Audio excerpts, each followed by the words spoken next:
नमस्कार। आज का जो वीडियो है वो है एरो क्लब के बारे में। बहुत सारे लोग एरो क्लब को नहीं जानते होंगे।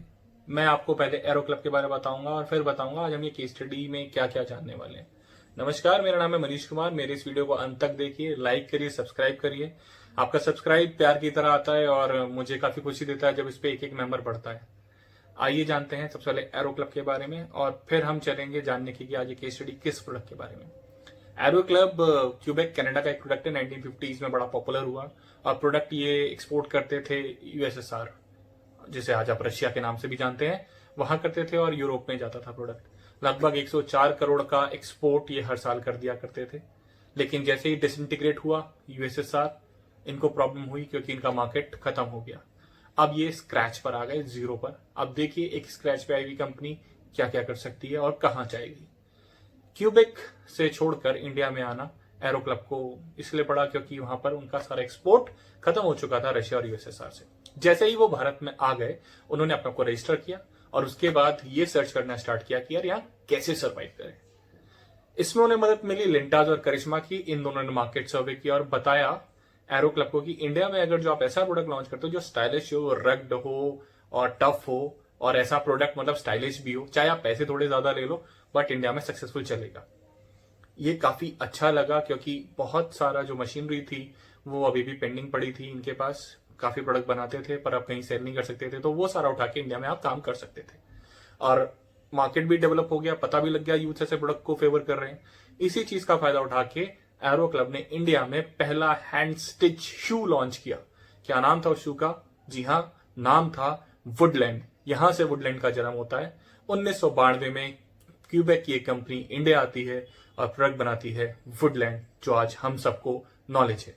आइए जानते हैं कैसे ग्रो किया वुडलैंड ने इंडिया मार्केट में और कौन कौन कॉम्पिटिटर उन्हें मिले रास्ते में, क्या क्या उन्होंने स्ट्रेटेजी बनाई और कैसे इवॉल्व कर गया इतना बड़ा ब्रांड, और आज वो क्या कर रहा है आपके लिए।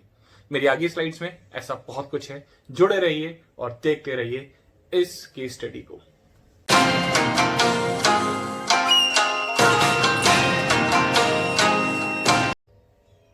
तो सिर्फ ये जान लेना कि आपका प्रोडक्ट इंडिया मार्केट में चल सकता है काफी नहीं है।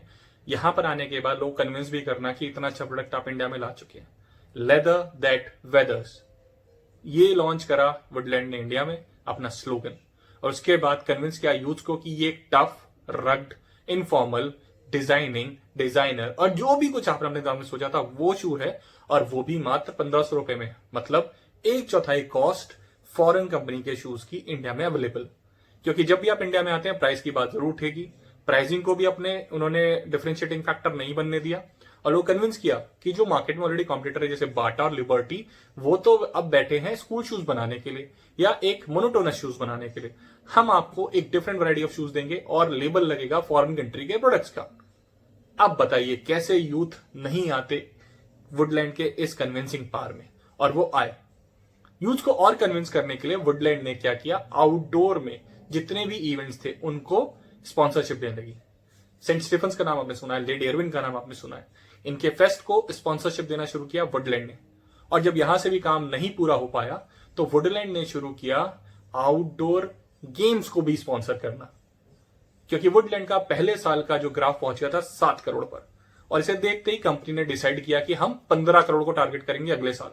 इसके लिए वुडलैंड ने India Pakistan, the mother of all cricket matches, Sharjah में 4 साल बाद हो रहा था, उसको स्पॉन्सर किया। अब सिर्फ इंडिया ही पाकिस्तान नहीं बल्कि पूरे विश्व में वुडलैंड का नाम आ चुका था। इसके ठीक बाद वुडलैंड ने स्टारडस्ट के साथ स्टारडस्ट से भी करके एक और इवेंट ऑर्गेनाइज किया और इंडिया को मिला डैंड्रा। डैंड्रा उस समय की बहुत फेमस मॉडल थी। इतने के बाद 1994 में वुडलैंड ने ट्राई किया एक और इवेंट स्पॉन्सर करना। बहुत बड़ा इवेंट था, ध्यान रखिएगा, मिस वर्ल्ड। ऐश्वर्या राय वहां सेलेक्ट हुई और जब उस पूरे इवेंट में नाम आया कि this part of the event is sponsored by Woodland, आप समझ जाइए कितना बड़ा प्रमोशन वुडलैंड ने अपना कर लिया। उस समय के बाद वुडलैंड ने मुड़ के पीछे नहीं देखा और एक सक्सेसफुल ब्रांड इंडिया बन गया। अब मैं जानता हूं इस प्रोडक्ट के सक्सेसफुलनेस को देख के बहुत सारे प्रोडक्ट इंडिया में आना चाहेंगे। वो कॉम्पिटिटर्स कौन कौन थे, उन्होंने क्या किया और उसका इंपैक्ट क्या हुआ, आइए जानते हैं आगे वाली स्लाइड में।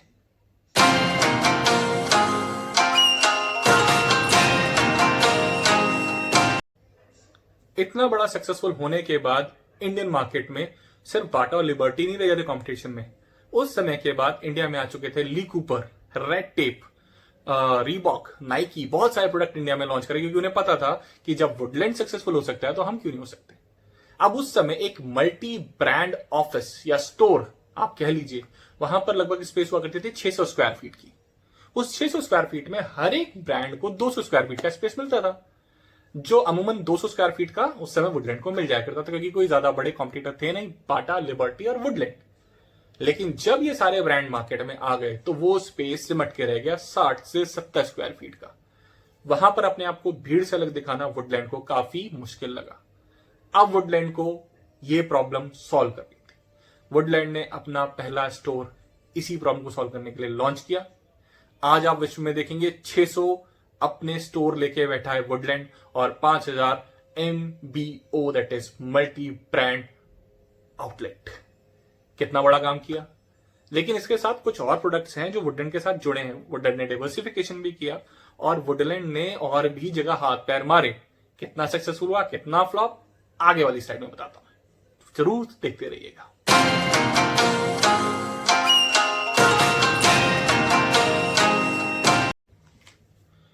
वुडलैंड ने डाइवर्सिफिकेशन में हाथ पैर मारा और अपैरल इंडस्ट्री में एंट्री करनी चाहिए, क्योंकि उस समय का ब्रांड हुआ करता था टिम्बरलैंड, जिसने सेम ऐसा ही काम किया।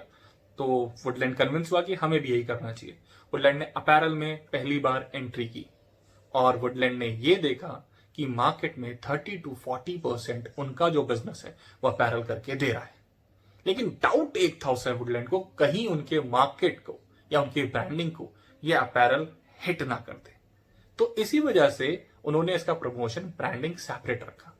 लेकिन धीरे धीरे एक लायबिलिटी बन के ये आने लगा वुडलैंड के ऊपर, और वुडलैंड ने फाइनली डिसाइड किया कि वो इसको रोकना चाहते हैं। लेकिन फिर दोबारा इसे लॉन्च किया।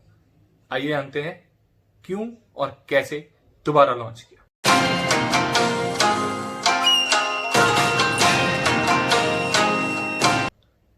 तो डाइवर्सिफिकेशन के बाद जो अपैरल मार्केट था वहां वुडलैंड फ्लॉप हुआ। हालांकि उसने प्रोडक्ट की कैटेगरी बनाई थी वुड्स, जो ज्यादा सेल नहीं हुई क्योंकि यूथ ही ज्यादा टारगेट में थे, यूथ ने उसे पसंद नहीं किया।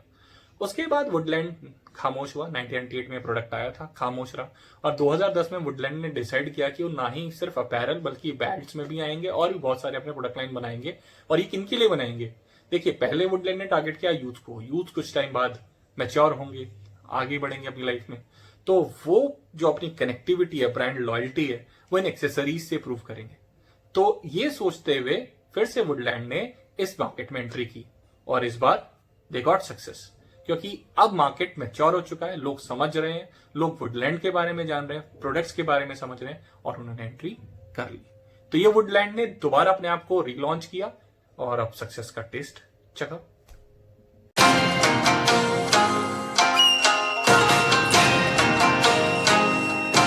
वुडलैंड का एक और फीचर है जो हम सबको काफी इंप्रेस करता है, वो है एनवायरमेंट फ्रेंडली। आप वुडलैंड के किसी भी एग्जीक्यूटिव से मिलें, जो उसका कार्ड होगा, विजिटिंग कार्ड, ऑर्गेनिक है, रीयूज पेपर से बनाया गया है। हालांकि शूज में भी वो यही टेक्नोलॉजी यूज कर रहे हैं। आज 1400 करोड़ की कंपनी, 2018 का मैं डेटा बता रहा हूं आपको, 1400 करोड़ की कंपनी इंडिया में एक एनवायरमेंट सोशल फ्रेंडली है। और गेस करिए कौन हो सकता है इसी कंपनी का ब्रांड एम्बेसडर? मलाइका वाज एक नेशनल सर्फर है, स्कूबा ड्राइवर है, और इंडिया में ये स्पोर्ट्स में काफी ध्यान देती है। तो इन्होंने कोई वेल रिनाउंड पर्सन को नहीं लिया, बल्कि ऐसे एथलीट को लिया। हम जानते हैं कि किसी मार्केट में अपने आप को दिखाने के लिए ब्रांड हमेशा किसी बड़े आदमी का नाम लेता है, पर वुडलैंड खुद के अंदर एक ब्रांड बना। उसने ब्रांड प्रमोटर वो लिए जहां वो अपने आप को टारगेट करता। तो हमें ये भी ध्यान रखना है as a brand, are we clear कि हम किसे टारगेट कर रहे हैं और उनके यूथ आइकॉन कौन है या इन्फ्लुएंसर कौन है। जब डिजिटल मार्केटिंग पढ़ेंगे वहां आपको पता लगेगा कि इन्फ्लुएंसर कौन होते हैं, उन्हें कैसे ढूंढना होता है और वो हमारे लिए कितने इंपॉर्टेंट है। ये ठीक उसी तरीके से कि जब आपको कोई सामान बेचना है तो आपके पेरेंट्स को कन्विंस करना पड़ेगा, क्योंकि पेमेंट तो वही करेंगे और वो एक इन्फ्लुएंसर है। और जब आपके पेरेंट्स को कोई सामान बेचना है और वो आपसे रिलेटेड है तो आप एक इन्फ्लुएंसर है। सेम यहां पर यूथ्स के लिए इन्फ्लुएंसर हमें ढूंढना था और वो वुडलैंड ने बखूबी किया। तो आज इतनी बड़ी कंपनी ऐसे ही नहीं बनी। वुडलैंड बहुत मेहनत की, फ्लॉप्स भी देखे, हिट्स भी देखे, और आज इंडियन मार्केट में को एस्टेब्लिश कर चुकी है। ये था सब वुडलैंड के बारे में। अगली बार फिर कोई बड़ा ब्रांड लूंगा और आपके बीच में आऊंगा। आप इंस्पायर होइए, सक्सेस जर्नी देखिए इन प्रोडक्ट्स की। थैंक यू, पर सब्सक्राइब जरूर करिएगा।